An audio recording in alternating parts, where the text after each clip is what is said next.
Alto FM, a melhor banda sonora do teu dia. 6 minutos depois das 10, está na altura de atualizarmos a nossa rubrica Finanças num Minuto, à conversa com Miguel Domingues.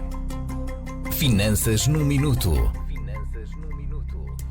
Todas as semanas aqui com temas sempre pertinentes na antena da Alto FM. Hoje não é exceção e hoje falamos sobre... Miguel, antes de mais, bom dia. Bom dia, Rui. Hoje falamos sobre estudos de viabilidade financeira. Sim. E falamos porque nem sempre estamos preparados para enfrentar os desafios da gestão empresarial. Eu diria que a maioria das vezes não estamos preparados para enfrentar os desafios de qualquer empreendedorismo, de qualquer negócio, desde mais pequenino ao maior, e eu acho que era um tema interessante para trazer aqui, para servir de alerta e para servir de dar algumas dicas às pessoas que possam querer entrar ou querer fazer alguma expansão de negócio. Ora, então começamos exatamente pela pergunta básica, que é o que é esta viabilidade financeira?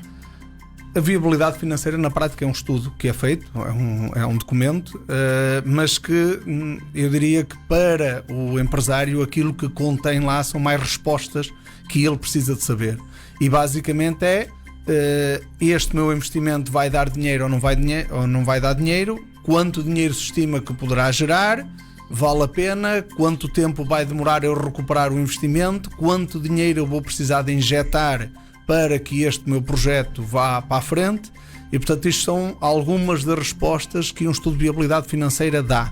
E portanto isto é importante para quem quer começar, e eu diria que aqui dar um exemplo, quem está numa empresa que quer fazer um projeto novo ou uma unidade nova deve o fazer, mas também, e aqui eu chamo um alerta porque acho que neste segmento que eu vou falar não existe mesmo esta situação, que é quem quer um pequeno negócio, uma loja, abrir uma pequena empresa, mesmo trabalhar por conta própria num determinado projeto que exige investimento. As pessoas não têm noção, mínima noção, se vão precisar de 10 mil, se vão precisar de 50 mil. E as disparidades são, da minha experiência, que muitas vezes as pessoas têm ideia, eu vou precisar de 15 mil euros para abrir o meu negócio. E no final, quando dão por elas, já meteram lá 75. E portanto não se tem esta noção. O estudo de viabilidade permite-nos ter essas noções e definir barreiras e definir limites para a própria pessoa se ir orientando durante o início, até muitas vezes para dizer não te metas neste negócio porque vais ter problemas, ou então vais precisar de X e a pessoa diz mas eu não tenho esse X, e portanto aí um bloco até logo mesmo exatamente para perceber se temos capacidade financeira para o barco que tentamos ou iremos tentar conduzir. Quando é que é pertinente, Miguel, fazer este estudo de viabilidade financeira? Quando se pensa, antes de começar a executar o negócio, pensa-se que o negócio, vamos pôr aqui a noção de alguém que quer abrir um novo negócio. Eu pensei, tenho uma ideia, acho que é importante, quero abrir, vou abrir a minha empresa. Ou vou abrir o meu negócio, não quer dizer que seja empresa do ponto de vista jurídico. Nesse momento é o ponto fundamental para fazer o estudo de viabilidade, okay? Que é para perceber quanto dinheiro eu vou precisar, quanto tempo eu vou estar sem receber, que riscos eu corro, quanto é que eu tenho que vender, que margem é que eu tenho que colocar, o que é que o mercado permite que seja. São uma série de respostas que a maioria das pessoas não tem esta noção. Isso leva-nos a outra questão. O que é que contém verdadeiramente esse estudo de viabilidade financeira? Que instrumentos? O estudo, na prática, ele começa por fazer uma situação que deve ser sempre feita inicialmente, e que também a maioria das pessoas, e eu desculpo-me aqui a expressão, mas o português é um bocadinho, se abriu ao lado eu vou abrir, se abriu aqui uma eu vou abrir duas, porque aquela está a dar dinheiro, a minha também vai dar. E portanto aqui a primeira situação é a análise de mercado, e que nós devemos ter uma mínima noção de que é a análise de mercado. E tem várias variáveis, é lógico que isto são variáveis mais técnicas, mas que na prática diz-nos, sim senhor, este mercado ainda tem capacidade para absorver mais o negócio ou não. Na prática é isso. E mais, e depois tem que dizer que tipo de preço, que é outro erro que as pessoas cometem quando vão para um negócio, é que tipo de preço eu vou praticar. Porque eu posso dizer assim, eu tive uma ideia excelente, eu vou fazer isto, mas isto só me é viável se eu vender a 10, mas no mercado só pode pagar 8. Então o negócio já não vale nada porque eu só consigo fazer isto a 10 e o mercado não vai comprar. E portanto isto é uma análise de mercado, que é a primeira situação. Além disso, temos depois indicadores que são as respostas, quanto é que vou ter de lucro, quanto é que o negócio me vai dar, que taxa de rentabilidade é que eu vou ter com este negócio, quanto é que eu preciso de vender para que o negócio comece a dar lucro, quanto é que eu preciso injetar dinheiro, que são coisas diferentes, já vamos ver. Isto é importante porque uma coisa é dar lucro, outra coisa é o dinheiro que temos que investir. E a minha experiência diz-me que mais de metade das empresas morrem Não é pela questão da rentabilidade, mas sim pelo fluxo financeiro. Ou seja, porque as pessoas não têm a capacidade de financeiramente ter o dinheiro no momento certo. Okay? Às vezes eu posso ter um negócio muito rentável, mas posso não ter liquidez. E às vezes posso ter muita liquidez. Liquidez que é dinheiro em caixa e, no entanto, o negócio não ser rentável. Isto é uma ilusão. E eu acho que é uma das doenças mais mortíferas das empresas é uma coisa chamada fundo de maneio. Porque, efetivamente, e para quem é gestor e empresário sabe disso, o dinheiro não entra quando nós queremos, entra quando tem que entrar, muitas vezes, tardiamente. Exatamente. Não é? E temos de estar preparados para essa... E temos que estar preparados. E muitas empresas morrem precisamente por causa disso. Que é, eu lembro-me perfeitamente do negócio aqui há uns anos que eu acompanhei, em que se vendiam consumíveis para hospitais, em que tinha alguma margem muito interessante. Estamos a falar consumíveis, estamos a recordar há cerca de 20 anos atrás, para não estarmos agora a fazer comparações, em que se vendiam consumíveis, agulhas, seringas, etc, uma série de consumíveis. Aquilo tinha uma margem bastante interessante, só que a empresa morreu. Morreu porquê? Porque os hospitais pagavam um ano e ela tinha que pagar tudo a cash. Significa que quando foram aumentando as vendas, aquilo era o que supostamente era uma coisa boa. Cada vez que caiu uma encomenda era um suplício para a empresa, porque caiu. Exatamente, porque caiu uma encomenda de 50 mil euros e ela sabia aqui, e eu dos 50 mil vou ter que pagar, por exemplo, 35, mas eu vou ter que pagar agora 35, eu só vou receber os meus 50 daqui a um ano, e isto atingiu um volume tal que a empresa quebrou, porque deixou de ter capacidade para comprar, deixou de ter capacidade para fornecer, perdeu o negócio e depois foi recebendo aos bocadinhos, a empresa acabou por morrer. Isto tem a ver com o fluxo, com a necessidade de dinheiro, não tem a ver com a rentabilidade do negócio. E tudo isto se consegue saber através de uma análise, obviamente, ao mercado. Exatamente. Tal como as estimativas que devemos fazer. Os pressupostos, porque a análise de mercado vai nos dar que é o ponto de partida de qualquer análise de viabilidade, que é os pressupostos. E que todos nós, eu sei, quando fazemos um negócio, fazemos ideia. Eu vou abrir um restaurante, quanto é que vai vender? É isto, eu vou faturar 500 euros por dia, durante X dias. Isto são os pressupostos que as pessoas fazem. Só que fazem pressupostos completamente em cima do joelho, completamente sem fundamentação nenhuma. E a análise de mercado normalmente está nos pressupostos. Por exemplo, eu agora peguei no exemplo do restaurante, quantas refeições vamos servir por dia, a que preço vamos servir as refeições, porque é o target, a como é que vamos vender. Nós sabemos que há restaurantes que têm uma refeição média a 8 euros ou a 10 euros o prato, há restaurantes que é 20 ou 25, porque é que um tem a 25 e o outro tem a 10. Portanto, estas situações têm que ser medidas. E quantas vamos estimar? Agora, isto decorre muitas vezes o estudo de mercado. O estudo de mercado é que nos vai dar informações técnicas que nós possamos fazer esses pressupostos. Esse pressuposto é a base para aquilo que vai sair a seguir. Muito bem, são bases fundamentais para se poder perceber em que tipo de negócio nos vamos meter e para afinar a máquina também em determinado momento. Como é que eu sei que o projeto é viável, Miguel? O projeto é viável quando nós chegamos a uma conclusão que é assim: as receitas do projeto, o lucro, vamos dizer o lucro, que na prática é a receita menos a despesa do projeto, vai libertar um determinado dinheiro. Mas também nós vamos ter necessidade desse investimento. Nós definimos um prazo médio, por exemplo 5 anos ou 6 anos, depende do tipo de investimento. Até propriamente no turismo, normalmente quem quer fazer um hotel tem que ter um prazo maior, normalmente faz só aos 10 anos. Mas numa empresa normal a 5 ou 6 anos tem que ter noção. Eu em 5 ou 6 anos tenho que fazer o quê? Aquilo que gerar o projeto tem que me dar o lucro suficiente para eu pagar o investimento e ainda me sobrar dinheiro.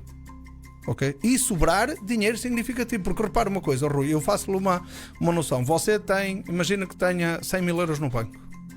A taxa de juros hoje não tem, mas tem aplicações ou fundos relativamente sem risco que lhe dão 2, 3%. Imagina esta situação. A aposta no imobiliário, por exemplo, comprar para arrendamento no imobiliário, hoje consegue-se uma taxa de 5%. Porquê é que o Rui pega nesses 100 mil e vai investir num negócio em vez de investir naquilo? Não é para ter 5%. Porque, objetivamente, se o Rui me perguntasse, eu dizia assim: Rui, se é para ter 5%, deixe de estar dinheiro no imobiliário. Ou então deixe de estar numa aplicação sem risco a 2 ou 3%. Evidentemente, nós temos de ter uma taxa de rentabilidade de 10, 15, 20% para compensar o risco que nos vamos ter no negócio. Não se esqueça que o negócio pode chegar ali, você pode investir os 100 mil e pode vir para casa uma mão à frente ou outra atrás. Sem nenhum, não é? Exatamente. E portanto aqui é a viabilidade financeira quando nós chegamos a esta conclusão que o dinheiro que gera menos aquilo que nós vamos investir dá uma determinada quantia que seja uma taxa interessante. Há aqui um ponto, antes de nós passarmos já aqui algumas respostas, nomeadamente aos estudos financeiros, que eu gostava de frisar outra vez, que já disse há bocadinho, que é o fluxo de caixa fundo de maneio. E que na prática nós temos que determinar este estudo de viabilidade financeira. Eu diria que uma das respostas base ou fundamental é quanto é que eu preciso de injetar no meu projeto. E injetar não quer dizer que não tem a ver com a rentabilidade, tem a ver com o dinheiro que eu preciso de ter ou pedir emprestado. Ou seja, eu posso ter a noção, e este é que é talvez a maior ratoeira que têm os projetos, ou qualquer projeto, ou qualquer negócio novo. É quanto dinheiro que eu tenho a emprestar. E garanto-lhe que 70%, 80% ou até mais por cento das pessoas investem-se muito mais do que aquilo que mediram. Aquela situação que lhe disse, eu vou pagar em 20 mil euros e vou fazer um negócio. Quando dá por ela, tem lá enfiados 50. Porque esses 50 não quer dizer que seja dinheiro todo nosso que nós temos que ter em cash. Muitas vezes vamos endividar. E aqui começa outro grande problema das empresas portuguesas. É o endividamento excessivo. Porque nós vamos abrir um negócio com 10, que temos 10, pensamos que vamos investir 10 e quando damos por ela investimos 100 e 90 temos emprestado. Ou seja, isto é um desequilíbrio muito grande, que acontece que depois o serviço de dívida é preciso ser pago e isto entra numa pescadinha a rabo na boca. E conseguimos perceber claramente com este estudo de viabilidade financeira qual é o valor de facto real que temos que investir. Exatamente, qual é o valor que temos que investir. Dizer assim, olha, você tem que estar preparado, não quer dizer que seja tudo de uma vez. Isto pode ser ao longo de 2 anos. Atenção, o investimento pode, por exemplo, normalmente o investimento pode decorrer durante 1 ano ou 2. Dizer assim, olha, tu para iniciar precisas de 20 mil, daqui a 6 meses precisas de injetar mais 30 mil, daqui a 1 ano precisas de injetar mais 50 mil e estas respostas são dadas para a pessoa estar preparada. Agora, a pessoa não deve avançar se não tiver garantido essa entrada. E depois, Miguel, há um conjunto de outros indicadores, permita-me a expressão, que podem ajudar, nomeadamente acerca dos ditos valores atualizados líquidos. Sim, do break-even, por exemplo. Exatamente. O break-even, o que é? Isto são respostas. Isto são indicadores técnicos, mas na prática são estas respostas que o empresário ou que o empreendedor quer ter quando faz uma análise de viabilidade. O que é o break-even? É dizer-lhe assim, você quer começar um negócio. A partir de quanto é que você vai vender que sabe que está a ter lucro? Porque você, quando arranca num negócio, não está a ter lucro logo. Porque as despesas normalmente são superiores às receitas. Portanto, aquilo tem que lhe dizer assim, você a partir de vender 150 é que vai ter lucro com esta margem. E portanto, essa é a primeira, aliás, é o primeiro grande objetivo que o empreendedor deve ter, que é saber qual é a linha a partir da qual já está a respirar, já está a gerar dinheiro. Porque até lá não está a gerar dinheiro. Okay? O valor atualizado líquido, o que é na prática? É nós definimos este espaço temporal, como eu falei há bocadinho, imagino 5 ou 6 anos, vamos atualizar os lucros todos esperados do projeto e vamos retirar o dinheiro que eu lá injetei. Isso vai dar um valor, que é dizer assim, ok, eu se meto 100 mil euros neste projeto, eu, além dos 100 mil euros de retorno, vou ter mais 50 mil lucro em 5 anos, ok? Mas mesmo assim só estamos a ter uma taxa de 10%. Percebe? Mesmo assim é pouco. Repara a lógica disto. Por isso é que nós temos aqui a taxa interna de retorno, que também é outro indicador. É que você pensa assim, ok, eu invisto 100 e eu em 5 anos tenho 50 de lucro, é bom. Mas eu digo assim, Rui, mas isto só significa 10 mil por ano. Ou seja, só significa que você só está a ter 10% de retorno ao ano. Será que justifica o risco? Cuidado com esta questão e depois você terá que analisar. O payback ou o retorno, o prazo de retorno, o que é? É na prática você dizer assim, eu vou pegar nos meus 100 mil euros e em quanto tempo é que esse dinheiro volta para trás? Não é? Porque você vai injetá-lo. Qual é a maioria dos casos que acontece? Você injeta e ele nunca mais vem para trás. Fica lá. Está lá, derretido. Não é? E isto é outra situação. Nós temos que perceber que eu vou injetar 100 mil euros e eu sei que esse negócio primeiro tem que me devolver os 100 mil. E repara uma coisa, se ele só devolver 100 mil, não valeu a pena. Claro, foi tempo perdido. Tempo exatamente. E dinheiro risco e tudo, não valeu a pena. E se ele se calhar só gerar 120, também não valeu a pena. Porque 120 em 5 anos significa ter uma taxa de rentabilidade de 4% ao ano. E eu digo assim, vale a pena estar-me a meter neste 4% ao ano? Agora, certamente, o Rui, ou qualquer pessoa que esteja a ouvir, pense, quando se meteu no negócio, pensou nisto. E diga-me se ao meter-se no negócio valeu a pena ou não valeu a pena. É lógico que há muitos casos que valeu a pena. E eu também digo, por mim, pessoalmente, já dei muitas cabeçadas, já houve alguns que não valeram a pena, mas houve alguns que valeram a pena.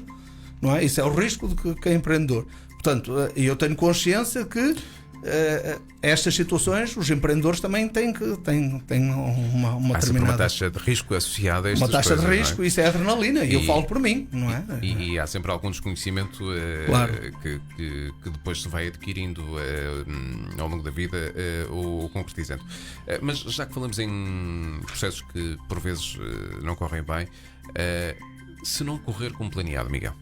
O próprio estudo de viabilidade deve conter isso. Deve conter as variações, ou seja, nós fazemos o pressuposto a dizer assim, vamos vender 100 com uma margem de 30, mas depois nós temos que imaginar, e se a gente não vender 100 e só vender 80, e se a margem em vez de ser 30 ser de 20, o próprio estudo de viabilidade tem que ter cenários negativos. E depois existe uma coisa que da minha parte fazemos, eu sei que os estudos de viabilidade normalmente não têm isso, da minha parte e da parte da Censo, quando nós fazemos isso, fazemos, que é uma coisa, e se isto não der mesmo? E se a gente pensou vender 100 e vende 10? Qual é o impacto que isto tem na empresa? Qual é o impacto que tem na pessoa? Qual é o impacto nessa situação? Portanto, tudo isto tem que ser pensado, tem que ser discutido e tem que ser metido. Um bom estudo de viabilidade tem lá a análise de cenários realistas. Não é dizer se as vendas... Isto é do género como a taxa de juros. Quase ninguém olha quando vai fazer o financiamento à habitação.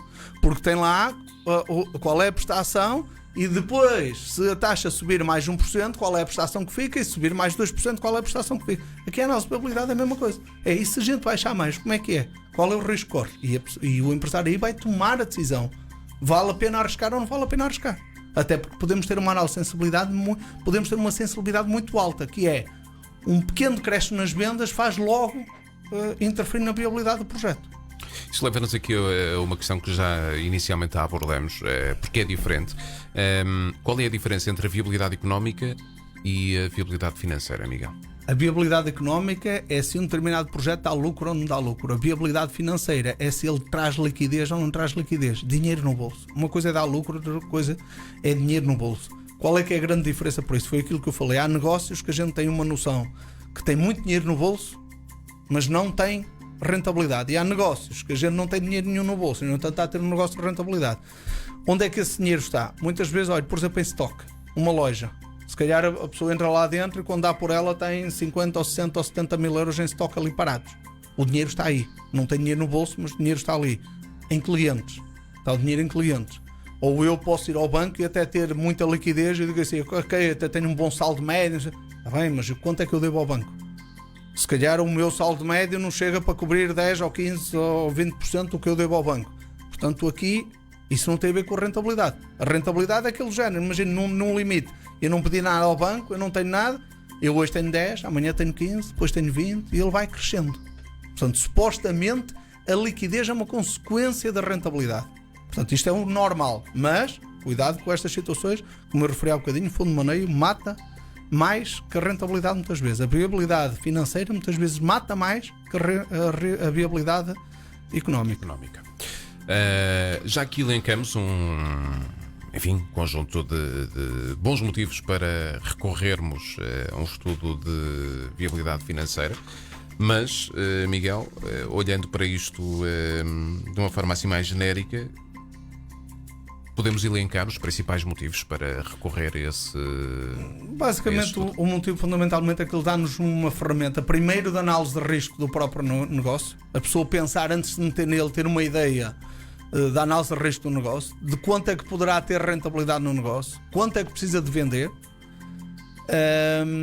E também, obviamente, que aqui eu gostava de englobar aqui uma situação, isto não quer dizer só quando entramos num novo negócio. Imagina que nós estamos numa empresa, que temos uma loja e queremos abrir uma segunda loja. Isto tem que ser analisado para a segunda loja. Ou uma fábrica quer mudar de instalações e ampliar. Temos que medir isto cada vez que nós vamos investir. Portanto, eu acho que isto é importantíssimo, eu digo que é vital e é o dinheiro talvez mais bem emprego que um empresário pode investir. É o melhor investimento que pode ter quando tiver um projeto. É fazer um bom projeto de viabilidade. Cada vez que quiser fazer um investimento, até porque a percentagem do valor que vai custar o projeto de viabilidade em relação ao investimento total é mínima. São 2%, 3%, 4%. O que é isso? Quando se calhar ele vai evitar perda de milhares e milhares e milhares de euros. E é uma forma de ter um acompanhamento de alguém experiente até no início de um negócio ou no início de uma nova aventura, não é? E o balizar, repara uma coisa, se ele disser assim ao Rui, olha, você tem que vender 100 e você está no dia a dia a dizer assim, pá, vender 30, mas eu tenho que vender os 100. Como é que você se não tiver um número na cabeça, você não vai atira coisas para o ar e se calhar até diz assim, eu tenho que vender 60, mas se calhar com 60 você não está a ganhar dinheiro. Até como forma também de medir de ter metas e objetivos. Exatamente, e, portanto isto é fundamental. Muito bem, ficamos com estas dicas importantíssimas nesta edição do Finanças no Minuto. Só para rematar, há aqui dados importantes que o Miguel quer trazer e que julgo que são pertinentes para quem nos está a ouvir relativamente a esta questão dos estudos de viabilidade financeira. Rui, há uma das coisas, e isto contra factos não há argumentos, e não podemos deixar de negar isso. 45% das empresas ou dos negócios, não vamos dizer aqui empresa do ponto de vista jurídico, morrem ao fim de 2 anos em Portugal. Isto é fundamental. Ao fim de 24 meses, por cada 100, 45 ficam pelo caminho. E diria que há estudos que apontam ao fim de 5 anos, entre 60% a 70% das empresas não sobrevivem ao fim de 5 anos.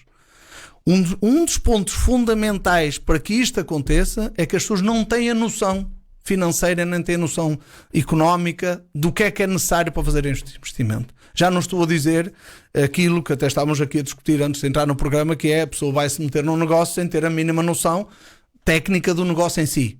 Esse é outros fatores, mas eu diria que aqui o fator que tem mais peso para que estes números existam é o facto das pessoas se colocarem num negócio sem ter a mínima noção de quanto vão precisar de investir, quanta taxa de retorno vão ter, o que é que vão ter, em que momentos vão precisar do dinheiro, como é que vão arranjar o dinheiro, quanto é que tem que vender, que margem tem que vender, a que preços tem que vender. E isto tudo é uma coisa que não é que o estudo de viabilidade lhe dê certezas, é um estudo, é uma projeção. Todas as projeções, ninguém tem certeza das projeções. Agora, que é uma situação orientativa fundamental, não tenho dúvidas disso. Deixe-me fazer-lhe uma última pergunta mais provocatória.